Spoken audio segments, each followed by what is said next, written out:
नमस्कार विद्यार्थी मित्रों, कैसे हो सब।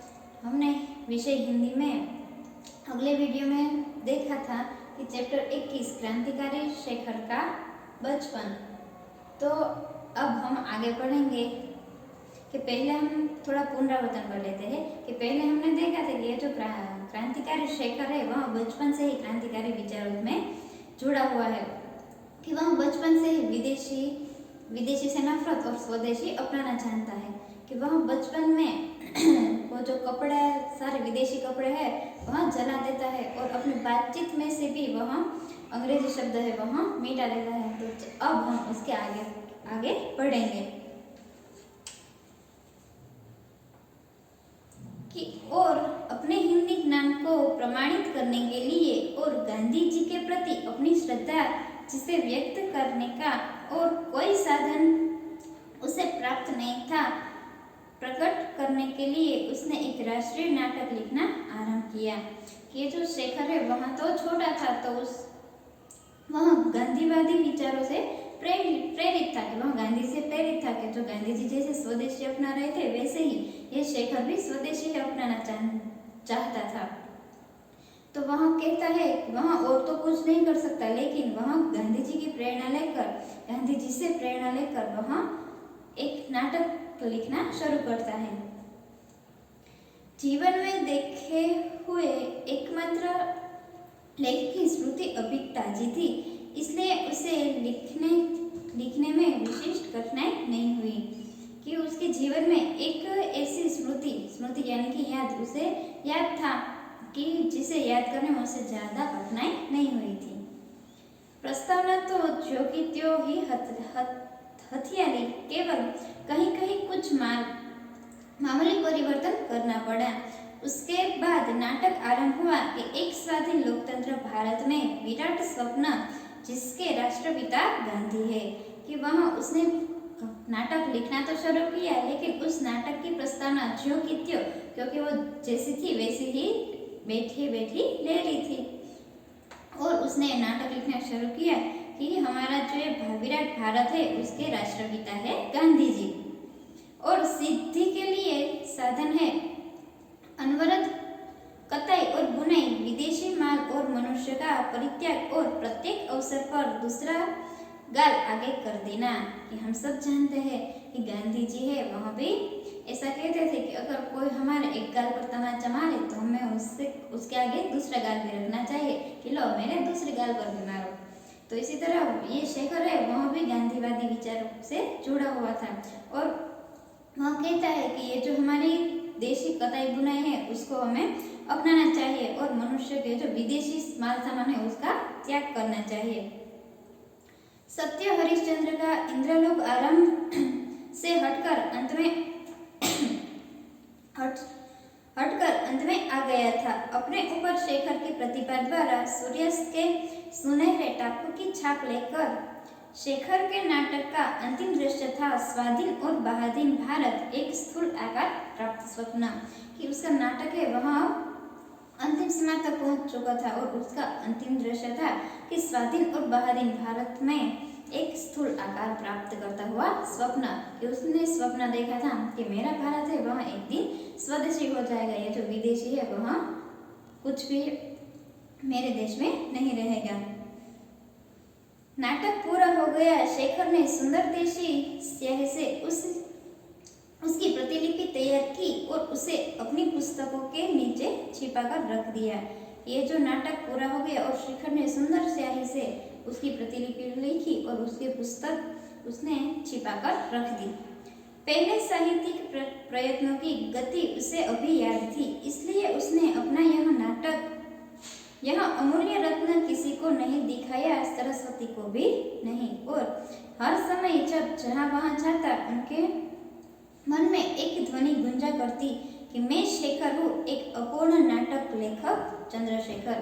कि उसके हर बार ऐसा लगता था और वह हर बार यह सोचता था कि मैं एक अपूर्ण नाटक मैंने लिखा है, जिसका मैं हूँ एक चंद्रशेखर आजाद हूँ, और मैंने अकेले ही बिना किसी की सहायता के अपने हाथों में उसका निर्माण किया है।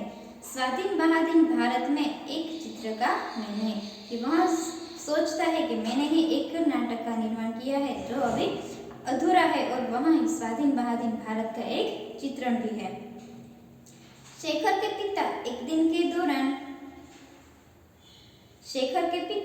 दिन के दौरे पर जा रहे थे और शेखर साथ था कि उनके पिता एक दिन दौरे पर यानी कि बाहर जाकर जांच पड़ताल करना और उसके साथ शेखर भी था। बाकीपुर स्टेशन पर सामान रखकर पिता और पुत्र वेटिंग रूम के बाहर टहल रहे थे। शेखर कुछ आगे, पिता पीछे पीछे, क्योंकि ट्रेन को आने में अभी समय था तो वह वेटिंग रूम के बाहर टहल रहे थे। शेखर आगे आगे और पिता उसके पीछे पीछे। पास से एक लड़का आया और शेखर की ओर उन्मुख होकर अंग्रेजी में बोला कि तुम्हारा नाम क्या है?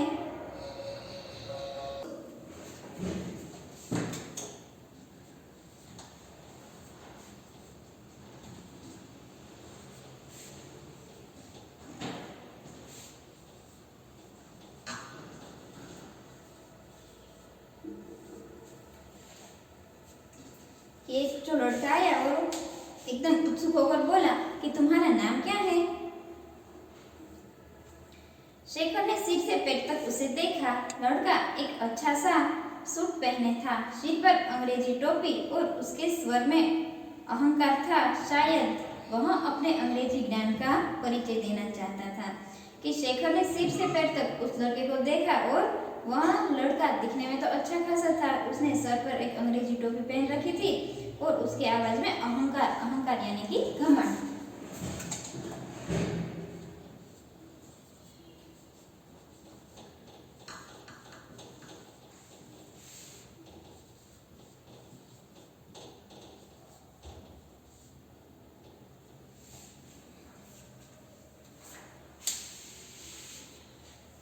कि उसके स्वर में यानी कि उसके आवाज में भी एक घमंड था। शायद वह अपने अंग्रेजी ज्ञान का परिचय देना चाहता था कि उसे घमंड था कि मेरी जैसी अच्छी अंग्रेजी किसी को नहीं आता और मैं ही सबसे सर्वश्रेष्ठ हूँ। शेखर को प्रश्न बुरा और अपमानजनक लगा। उसने उत्तर नहीं दिया कि यहाँ ऐसे अहंकार और घमंड में बोल रहा था तो शेखर को उसने प्रश्न पूछा कि तुम्हारा नाम क्या है, तो वहाँ उसे अपमानजनक लगा और शेखर उसका जवाब नहीं देता। कुछ इसलिए भी नहीं दिया कि पीछे पिता थे और पिता की उपस्थिति में बात करते वह झिझकता था और उसे पहले तो ये अपमानजनक लगा इसलिए वह जवाब नहीं देता और दूसरा यहाँ के पास में ही पिताजी खड़े हुए थे और पिता के सामने वह बोलने में झिझक रहा था। उस लड़के ने समझा उसका सामना करने वाला कोई नहीं है कि शेखर ने उसे जवाब नहीं दिया तो उस लड़के का अहंकार है वह ज्यादा बढ़ गया और उसे लगने लगा कि मुझे जवाब देने वाला कोई नहीं है। यह लड़का शायद अंग्रेजी जानता ही नहीं और शेखर को तो मालूम पड़ गया कि यहाँ जो लड़का है वह तो अंग्रेजी जानता ही नहीं था। उसने तनिक और रोब में कहा कि वहाँ और रोब में आ गया कि मुझे ही सिर्फ अंग्रेजी आती है और वहाँ बोल पड़ा कि my name is do you go to school, कि मेरा नाम है तुम स्कूल में पढ़ते हो। शेखर के पिता वहाँ न होते तो वह प्रश्न का उत्तर चाहे न देता पर हिंदी में कुछ उत्तर अवश्य देता। ये देखा कि वह लड़का है उसे भी अंग्रेजी बोलना नहीं आता। वह कहता है कि my name is do you go to school, कि मेरा नाम है तुम स्कूल में पढ़ते हो। तो शेखर के पिता अगर वहाँ नहीं होते तो शेखर भी उसका जवाब देता, लेकिन अंग्रेजी में नहीं लेकिन हिंदी में कुछ ना कुछ तो वहाँ बोलता ही। उसके मन में यह संदेश उठ भी रहा था कि वह लड़का शायद कोई पाठ ही दोहरा रहा है, अंग्रेजी उतनी जानता नहीं। कि शेखर को तो मालूम पड़ गया कि यह जो लड़का है वह कुछ बनी बनाई बात ही याद कर बैठ गया है और वह ही उसे दोहरा रहा है, लेकिन उसे उतनी अंग्रेजी आती नहीं थी। पर मैंने घृणा से उस लड़के की ओर देखा, उत्तर कोई नहीं दिया, लेकिन शेखर ने उसे घृणा से यानी कि नफरत से उसके सामने देखा और कोई उत्तर नहीं दिया। पिता के क्रुद्ध स्वर ने कहा कि शायद उस लड़के को जताने के लिए कि मेरा लड़का अंग्रेजी जानता है जवाब क्यों नहीं देते। फिर पिताजी को गुस्सा आया शेखर पर कि तुम्हें अंग्रेजी आती है फिर भी तुम जवाब क्यों नहीं देते, और उस लड़के को भी जताने के लिए कि मेरे लड़के को भी अंग्रेजी आती है तो उसके पिता उसको डांटते हैं कि जवाब क्यों नहीं देते।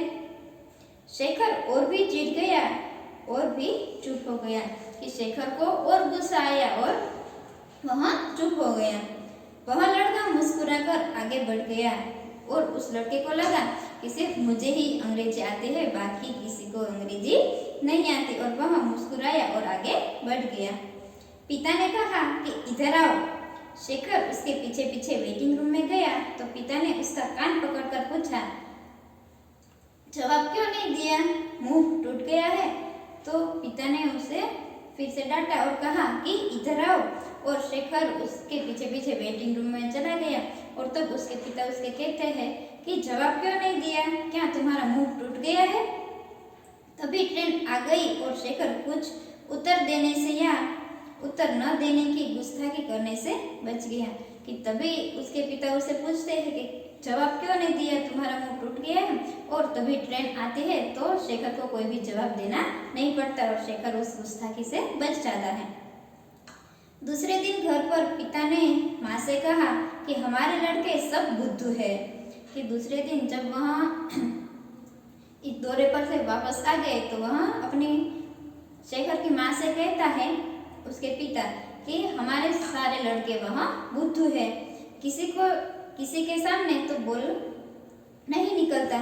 शेखर ने सुन लिया कि वहाँ उसकी माँ को आकर कहते हैं कि हमारे तो सारे लड़के बुद्धू है कि किसी के आगे उसका बोल नहीं निकलता, और ये सब शेखर सुन लेता है। और हमारे जो शेखर क्रांतिकारी शेखर का बचपन है यह पाठ यहाँ खत्म होता है। और आपको स्वाध्याय में लेसन में इसका स्वाध्याय लिखना है। Thank you.